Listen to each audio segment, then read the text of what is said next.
Depois de termos visto os 5 primeiros selos, agora a gente vai retornar para Apocalipse capítulo 6, onde a gente vai ver o que são esses 2 últimos selos, tudo bem? Então a gente vai aqui retornar e ler um pouquinho do final de Apocalipse capítulo 6 e todo o capítulo 7, indo aqui para o versículo 12 de Apocalipse capítulo 6. E eu vi quando ele abriu o 6º selo, e eis que houve um grande terremoto, e o sol se tornou preto como um saco de crina, e a lua tornou-se como sangue, e as estrelas do céu caíram sobre a terra, assim como uma figueira lança seus figos prematuros, quando ela é abalada por um forte vento. Eu já fiz o estudo aqui sobre Mateus capítulo 24, sobre o arrebatamento, a segunda vinda de Cristo, então não vou aprofundar tanto nesse vídeo, mas este é o evento. Aqui a gente está falando do arrebatamento. Aqui a gente está falando do momento em que tem a segunda vinda de Cristo. E o sol se escurecendo, a lua se tornando como sangue, é um evento muito importante nesse acontecimento. É algo que vai vir acompanhado do 6º selo. E a gente pode ir até para o Antigo Testamento também, ir para Joel, o livro de Joel, no capítulo 3, onde a gente vai ver essa mesma menção, dizendo que o sol e a lua se escurecendo precedem o dia do Senhor. Então aqui a gente vai para Joel, capítulo 3, a gente pode ir aqui para o versículo, só um minutinho, a gente vai aqui para o versículo, só um minutinho, versículo 14. Multidões no vale da decisão, pois o dia do Senhor está perto. Então o dia do Senhor ainda não aconteceu, o dia do Senhor está perto. No vale da decisão, o sol e a lua escurecerão, e as estrelas retirarão seu brilho. O que a gente acabou de ler. O Senhor também rugirá de Sião, e fará ouvir a sua voz de Jerusalém, e os céus e a terra tremerão, mas o Senhor será a esperança do seu povo, e a força dos filhos de Israel. E vós sabereis que eu sou o Senhor vosso Deus, que habito em Sião, o meu santo monte. Então Jerusalém será santa, e estranhos não passarão mais por ela. Então o que vai acontecer aqui? Antes do dia do Senhor, a gente vai ter o arrebatamento. O dia do Senhor está próximo. Então o sol e a lua se escurecerão. E olha o que vai acontecer aqui. Versículo 14. E o céu retirou-se como um rolo quando é enrolado, e toda montanha e ilha foram removidas de seus lugares. Então a gente vê esse tremor no céu e na terra, aqui em Joel. E os reis da terra, e os homens grandiosos, e os homens ricos, e os principais capitães, e os homens poderosos, e cada servo e cada homem livre, esconderam-se nas cavernas e nas rochas das montanhas, e diziam às montanhas e às rochas: cai sobre nós, e escondei-nos da face daquele que está assentado sobre o trono, e da ira do Cordeiro, porque é vindo o grande dia da sua ira, e quem será capaz de ficar de pé? Então aqui a gente vai ter, com o 7º selo, esse evento que é conhecido como o dia do Senhor, onde a ira de Deus vai ser despejada na terra, onde vai ter essa destruição na terra. E ele é logo depois do arrebatamento, não vai ser um evento assim que vai demorar muito tempo, não. Eles vão estar muito próximos, o 6º do 7º selo. Então a gente vai ter esse momento em que os santos vão ser arrebatados, a gente vai ter esse momento onde o sol e a lua se escurecerão, as estrelas vão cair, as estrelas vão retirar o seu brilho, a terra e os céus tremerão, e vai ser a segunda vinda de Cristo. Ok? Então vamos aqui para o capítulo 7. Neste capítulo 7, a gente vai ver, aqui no versículo 1, e depois dessas coisas eu vi 4 anjos de pé nos 4 cantos da terra, retendo os 4 ventos da terra, para que o vento não soprasse sobre a terra, nem sobre o mar, nem sobre árvore alguma. E eu vi outro anjo subindo do leste, tendo o selo do Deus vivo. E ele gritava em alta voz aos 4 anjos, aos quais havia sido concedido ferir a terra e o mar, dizendo: não ferais a terra, nem o mar, nem as árvores, até que tenhamos selado os servos de nosso Deus em suas testas. Então aqui nesse momento a gente tem um período de substituição. Por que substituição?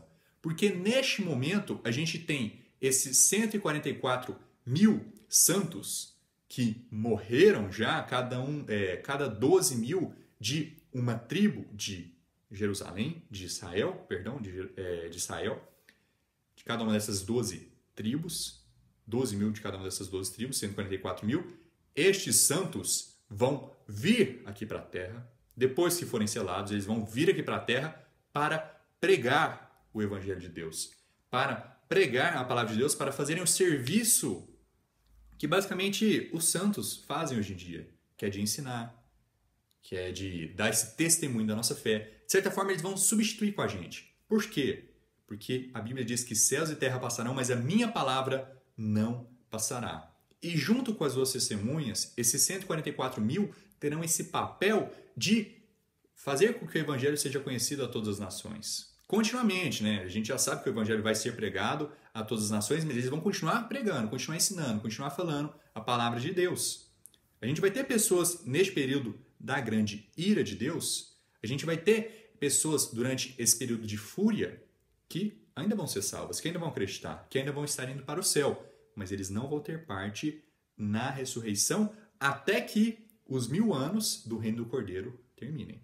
Então a gente vai ter esses 144 mil, indo aqui para o versículo 4. E eu ouvi o número daqueles que foram selados, e foram selados 144 mil de todas as tribos dos filhos de Israel. Da tribo de Judá foram selados 12 mil, da tribo de Ruben, da tribo de Gad, eu vou dar uma breve passada por aqui, da tribo de Aser, da tribo de Naftali, da tribo de Manassés, da tribo de Simeão, da tribo de Levi, da tribo de Zacar, da tribo de Zebulon, da tribo de José, da tribo de Benjamim. Foram selados 12 mil. Então, 12 mil de cada tribo de Israel. Essas pessoas já morreram. Por que eu digo que essas pessoas já morreram? Primeiro, porque 12 mil de cada uma dessas tribos seria muito difícil de você estar conseguindo aqui no dia de hoje, né? Porque hoje em dia as pessoas nem sabem de quais tribos elas são. Se elas realmente são descendentes das tribos de Israel, teve tanta mesclagem entre os povos, entre as etnias, que simplesmente as pessoas que habitam em Israel hoje em dia não sabem dizer. Sem falar também dos judeus Ashkenazi, que tem uma descendência mais da Europa, então nem tem essa ligação de sangue mesmo,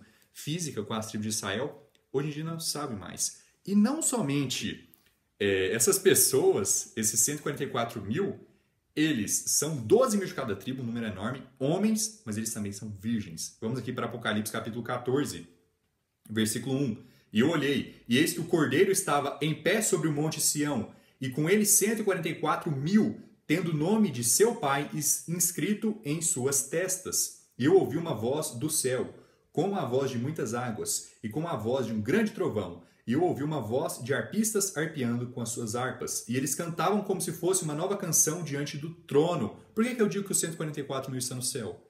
Eles estão cantando uma canção diante do trono. E o trono fica onde? No céu. Se a gente ler o início de Apocalipse, a gente vai ver que esse trono, esse evento com esses animais cheios de olhos, serafins, esses 24 anciãos, estão próximos ao trono de Deus. E isso está no céu. João viu isso quando ele foi arrebatado para o céu. Então eles estão cantando diante do trono e diante dos 4 animais e dos 4 anciãos, e nenhum homem podia aprender aquela canção, senão os 144 mil que foram redimidos da terra. Estes são aqueles que não foram contaminados com mulheres, porque são virgens. Estes são os que seguem o Cordeiro para onde quer que ele vá. Estes foram redimidos dentre os homens, sendo as primícias para Deus e para o Cordeiro. E na sua boca não se achou astúcia, porque eles estão sem culpa diante do trono de Deus. Então aqui a gente vê até que essas pessoas também são chamadas de primícias, ou seja, de algo bem anterior. Eles foram salvos há muito tempo atrás, são dos primeiros que foram redimidos pelo sangue do Cordeiro. A gente tem que estar falando de pessoas aqui que estavam no céu. A Bíblia torna bem claro isso. Eles estão falando, cantando essa música diante do Cordeiro, eles já estavam no céu, eles vão ter essa marcação, eles vão retornar aqui para que as pragas, para que as 7 trombetas, os 7 cálices não os firam. Então agora a gente pode retornar aqui para o capítulo 6, onde eu vou concluir este vídeo. Depois disso eu olhei e eis uma grande multidão que nenhum homem poderia contar, de todas as nações e famílias e povos e línguas, parados diante do trono e diante do Cordeiro, vestidos com túnicas brancas e palmas em suas mãos. Então o que acabou de acontecer? O 6º selo foi aberto, o sol e a lua se escureceram, essa multidão aparece no céu. Isso é o arrebatamento. Isso são as pessoas que foram para o céu com corpo glorificado.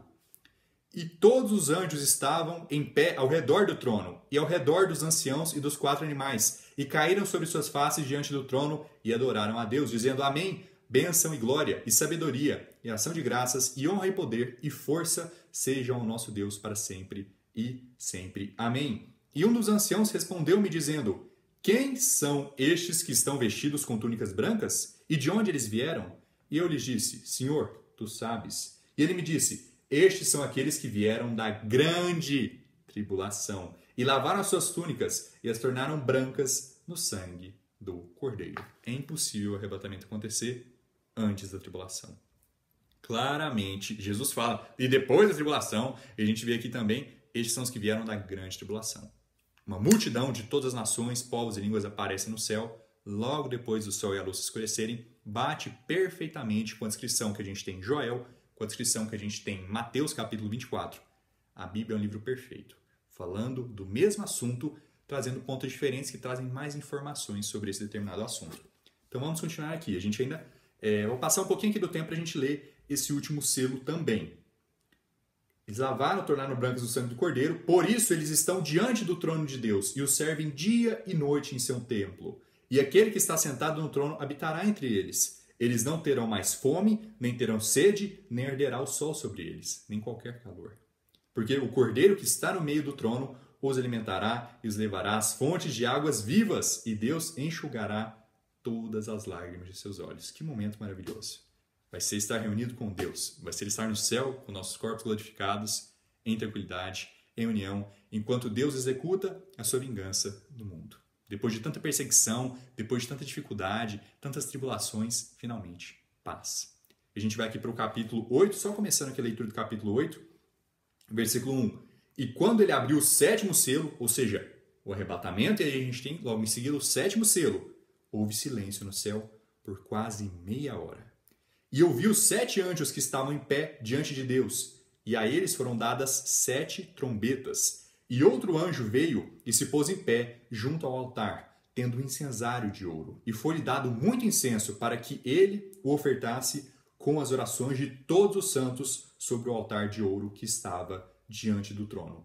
E a fumaça do incenso que vinha com as orações dos santos subia da mão do anjo até diante de Deus. E o anjo tomou o incensário e o encheu com o fogo do altar e lançou-o dentro da terra. E houve vozes e trovões e relâmpagos e um terremoto. Então, o que a gente tem logo depois do arrebatamento?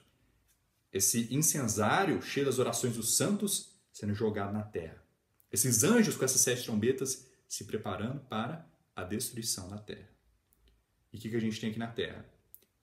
Vozes, trovões, relâmpagos e um terremoto. E é nisso aqui que eu vou encerrar este vídeo. No próximo a gente vai estar começando as trombetas e os cálices do Apocalipse, da destruição da terra. Muito obrigado a todos que assistiram e até mais.